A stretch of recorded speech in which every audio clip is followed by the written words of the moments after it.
Hey, this is Mark, and today I've got an iPhone 6S Plus here for data recovery. So, contrary to what you may find if you ask on the Apple support communities, liquid damaged iPhones can actually be repaired and the data recovered. Um, Anyone that's been following what Lewis and Jessa have been talking about lately have probably noticed that they have been discussing a lot this Apple support communities, and the fact that the Apple support communities members will jump all over you if you even hint that uh, a wet phone is in any way recoverable. They want people to think that if your phone gets wet and won't turn on, that all of your memories, your data, your, I've lots of people have important information for work, all that stuff. It's all gone. Can never, ever, ever be recovered. It's just not possible.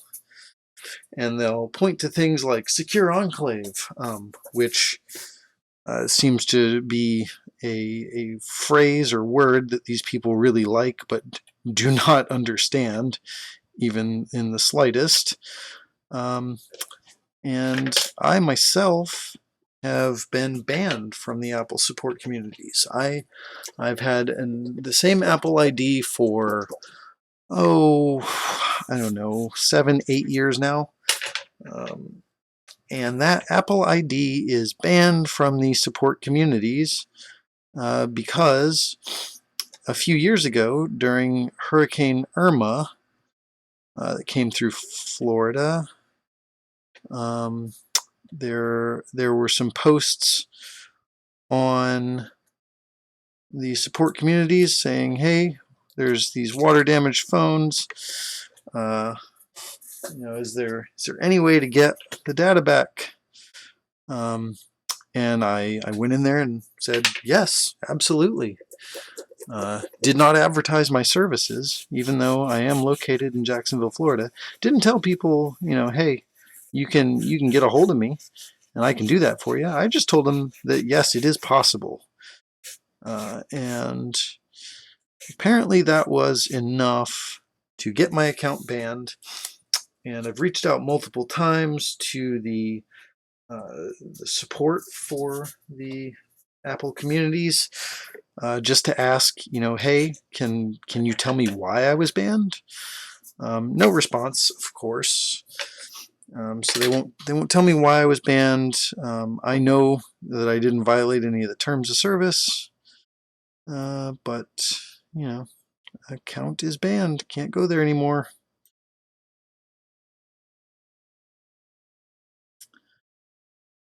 All right, so I have not really been talking about what I'm seeing here, but what I'm seeing here is a phone that is probably going to be pretty easy to recover. Just brushing off the light corrosion that I see. So we saw some corrosion around backlight drivers.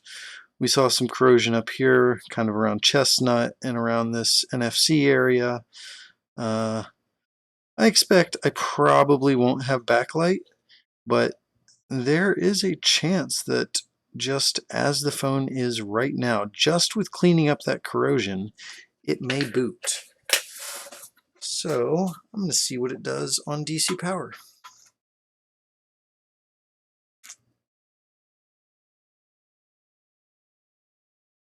All right, so we're consuming 40 milliamps before I prompt it to boot. Now I'm going to prompt it to boot, and getting nothing. So it's just wanting to hang around at like 30 to 40 milliamps.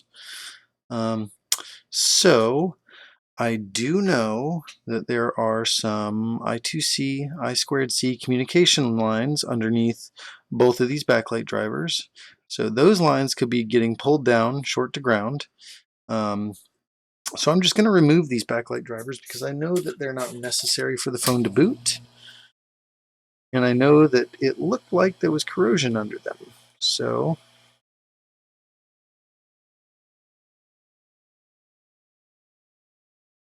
I'm going to take these suckers off. 1 and 2.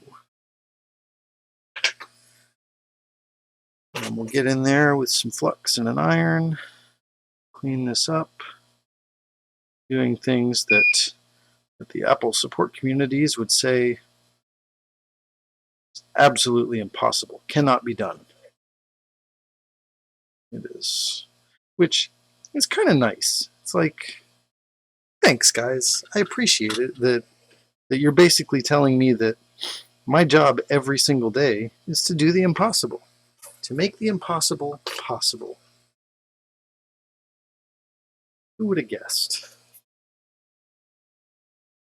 All right, let's see if the impossible just became possible. No, we're still sitting at 40 milliamps before prompt to boot. So you techs out there may be saying in your head, Mark, obviously that's a partial short to ground on VCC main. To which I would say, I agree, sir. It is a partial short to ground on VCC main. But where is it likely to be? I'm going to go with chestnut. I'm going to pull off chestnut. We'll see if that relieves the partial short to ground on VCC main.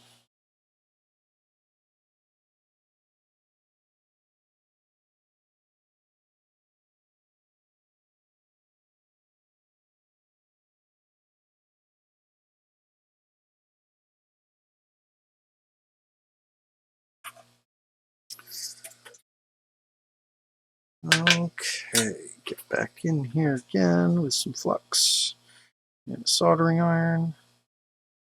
That's funny. The guys in Apple support communities, the ones that are regulars there that have their 10, 20, 30,000 Apple points for answering questions, they would tell you that it is impossible to change chestnut or the backlight drivers because of the secure enclave.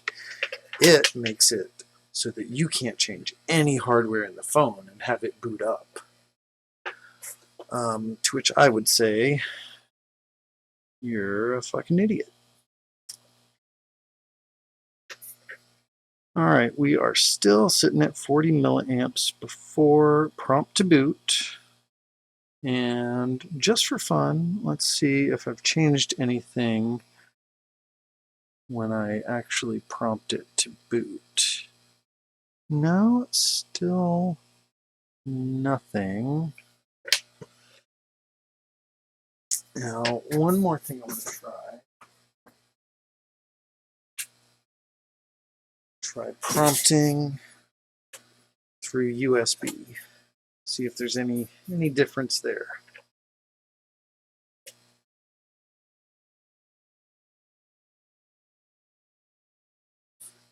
Okay, so yeah.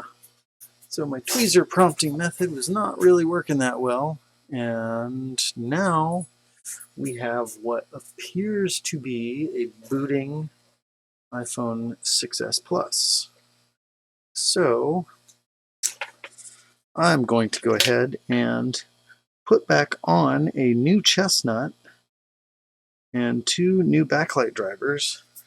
And let's see if the secure enclave will allow the phone to boot. Exciting. Will it boot? Will it not boot? Maybe those Apple guys are right. You really can't change any hardware in an iPhone and have it boot up because of the super badass security that iPhones have.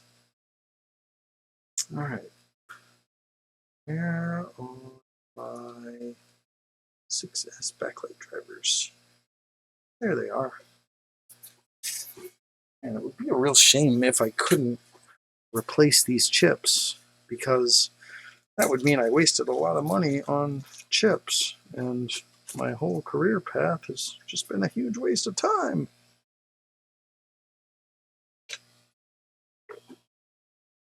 All right.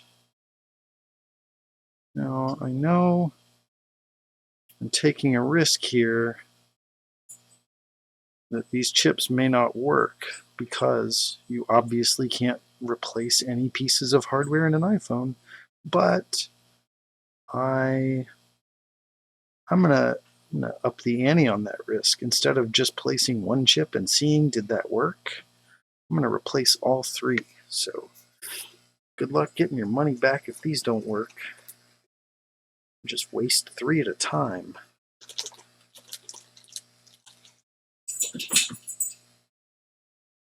And it's so funny that, like, some of the replies that you'll see regarding data recovery in the Apple support communities will say things like, sure, there's guys out there that'll say that they can do it, and if you just want to throw money away, then sure, look into it. Like we're out here scamming people and just saying, hey, we can fix your phone, and then, like, I don't know what they think happens, but apparently they haven't looked into it at all, because we operate under a model where if we don't provide you with your data, we don't get paid. So it would be kind of silly to accept things that are not recoverable. But, you know, these guys on the forums, they have a lot of forum points, so obviously they must know what they're talking about. And I myself, I don't have any forum points because I'm banned from the forums. So I know. Just taking a minute to pull up ZXW and check the orientation on these chips. I don't have it. All right. This one goes like, get out of there. This one goes like this.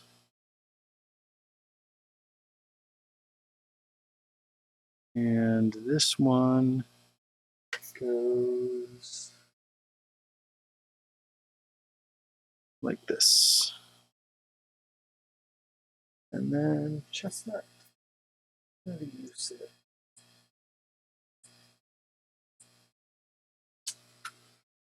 Like you already are. Good.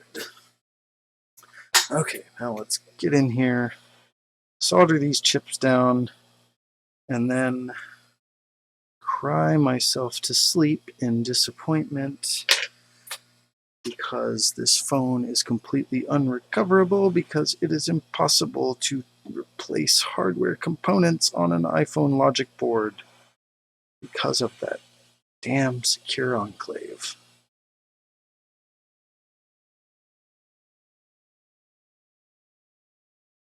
Makes you feel so smart to say it, though. The secure enclave.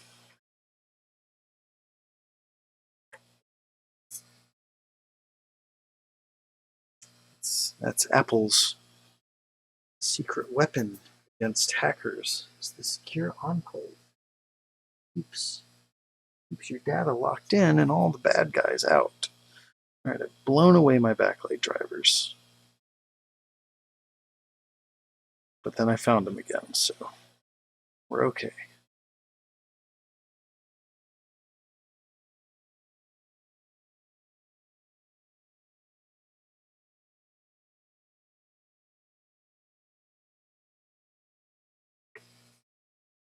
Secure enclave. Like a fortress. iPhone is a fortress. It's impenetrable.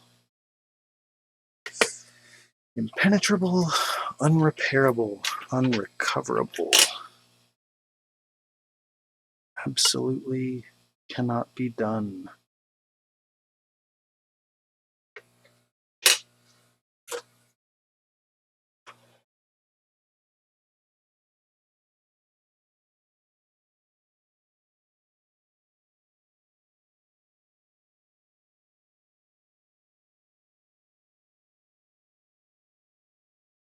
Alright, so I've heated all of these chips up just enough that they're stuck down to the board, but they're not actually fully seated yet. They need a little more flux before they're going to perfectly settle down into their homes. And there we go. There we go.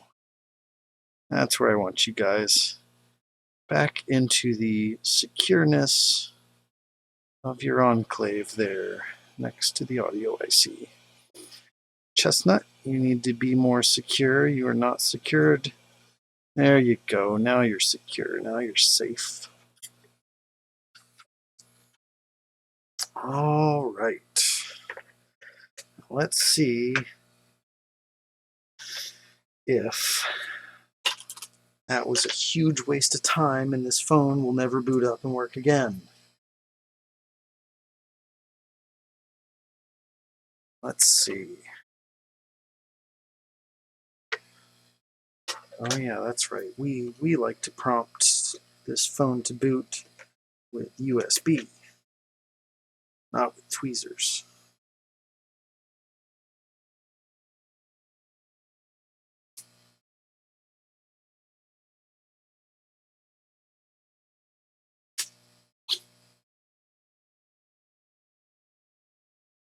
All right, now let's get a screen on here and see what happens with the screen.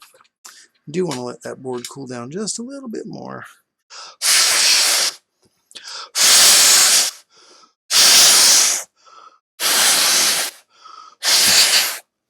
Give it a little helping blow there.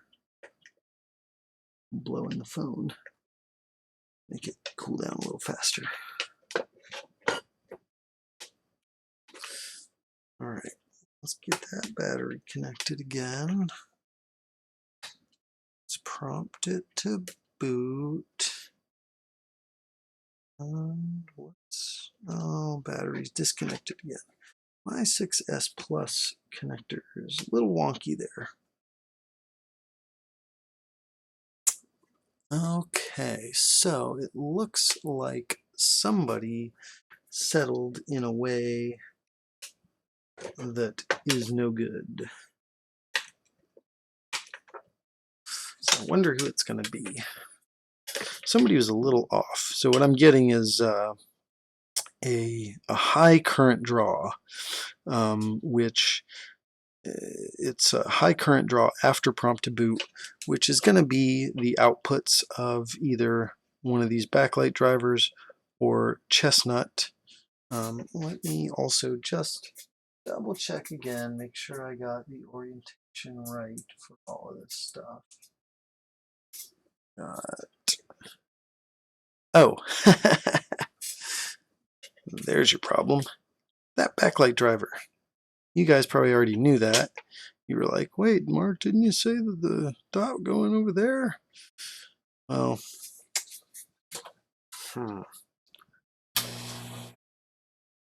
got me. I screwed up.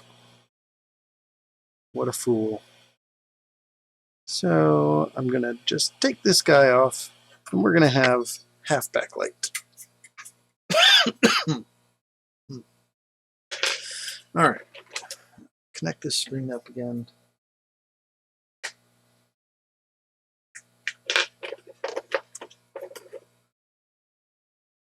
All right. Now, how are you going to make a fool of me this time, phone?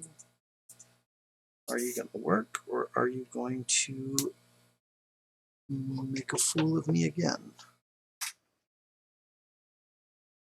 There we go.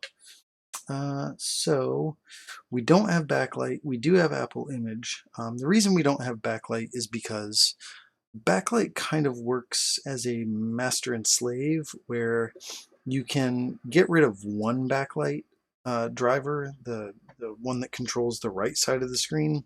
But if you get rid of the one that controls the left side of the screen and still have the right side one, you get no backlight at all. If you get rid of the right side one but keep the left side one, you get half backlight. So now we are boot looping, which can be a few things. It's most likely going to be a software problem that I can solve through an update. So that's what I'm going to try. And if that doesn't work, then I will come back and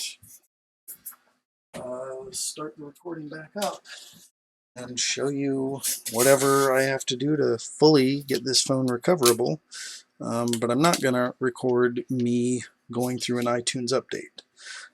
I will, however, show that the phone is showing an Apple logo now.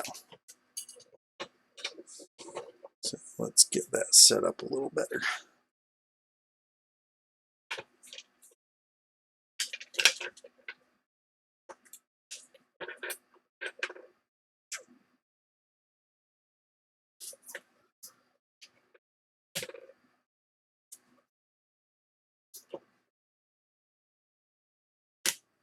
There we go. Apple logo and boot looping after a few seconds, which usually just means some sort of software corruption that can be solved with a quick update. But sometimes that's not the case.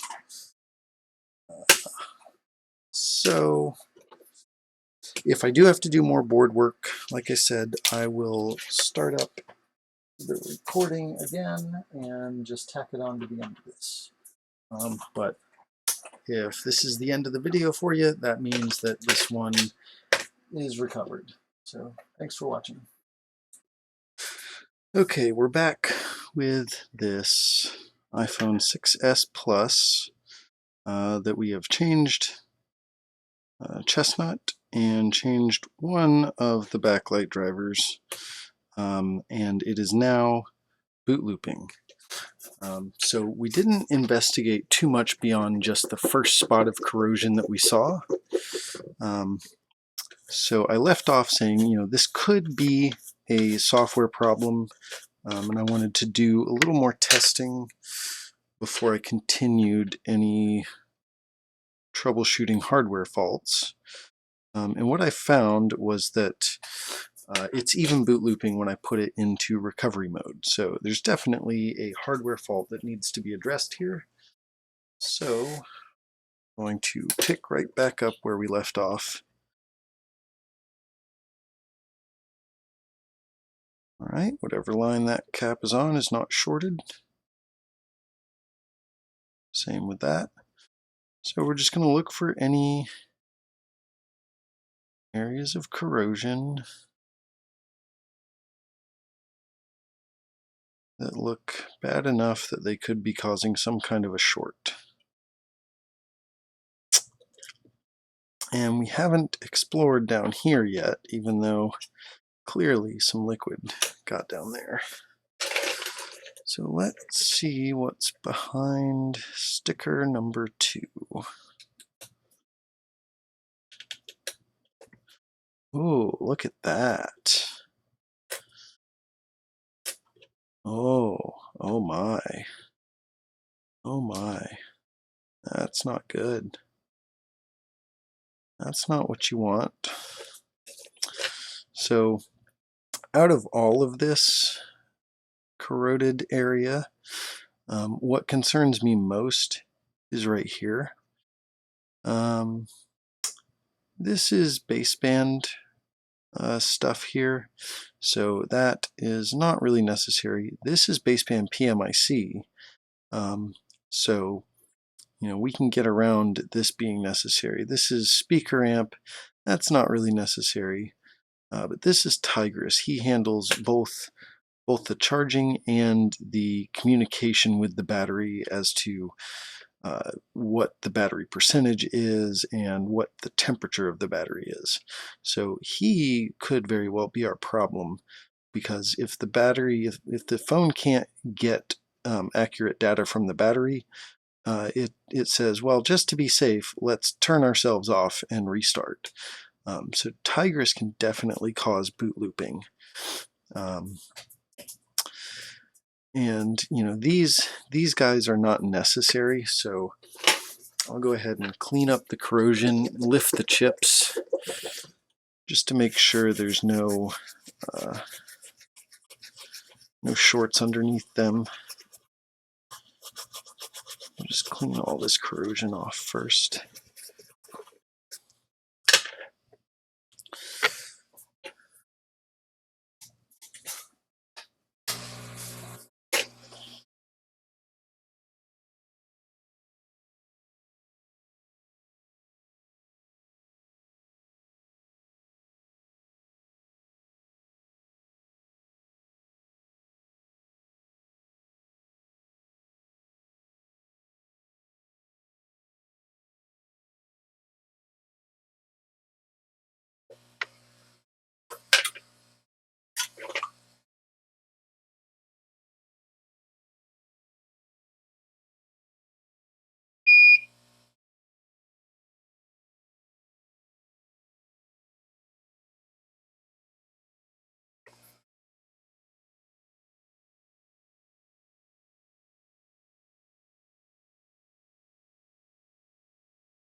All right, I'm going to go ahead and get rid of this sticker because really annoying the way it releases all those little silver flakes when you accidentally touch it with the toothbrush.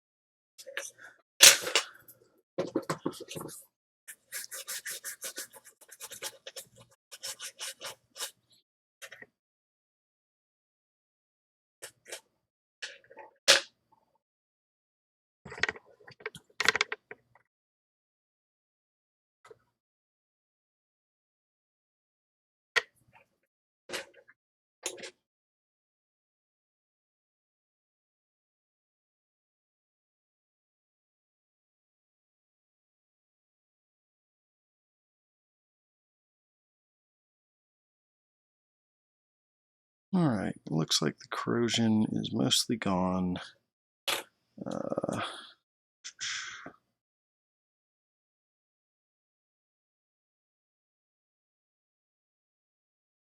Now I guess it's worth seeing. Will this guy boot up? You know what? Just to make it easier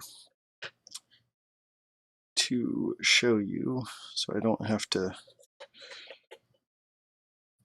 shine my microscope light through the backlight, I'll go ahead and put on that master backlight driver.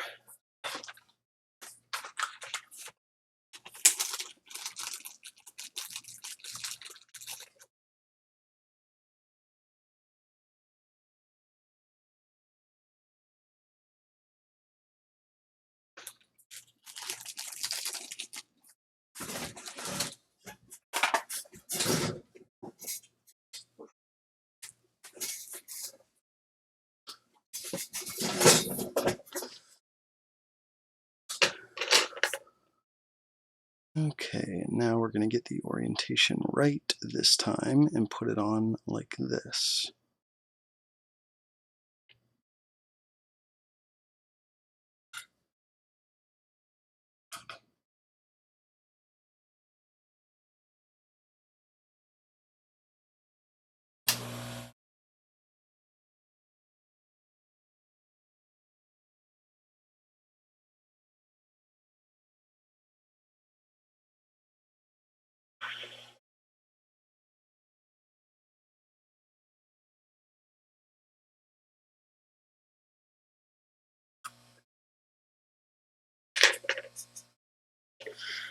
Okay.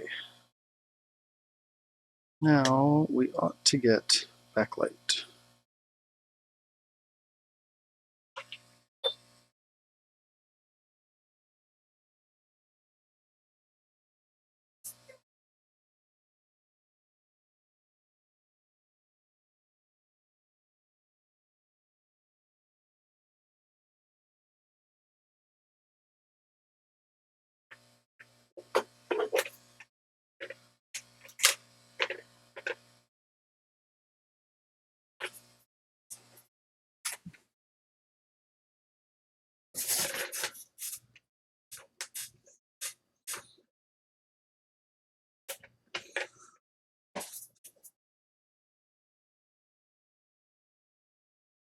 There we go.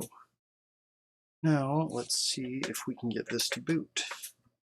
It's currently booting in recovery mode because it tried and failed to do an update. So I'm just going to out of recovery mode. And let's see if it will boot now.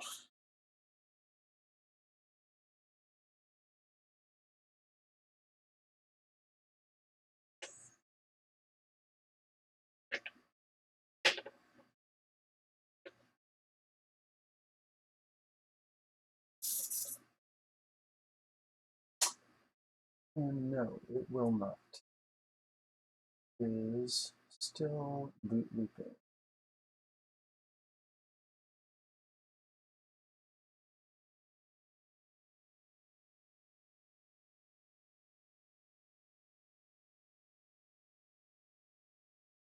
It does seem to be spending longer trying to boot now, though.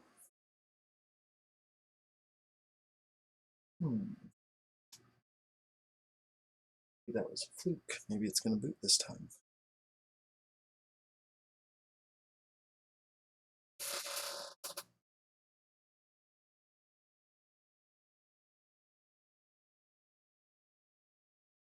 And there we go. Booted with working touch. So, I suppose that those Apple support communities experts may be wrong. That it's actually is possible to replace hardware components on the logic board without Secure Enclave telling you, no, that won't ever work.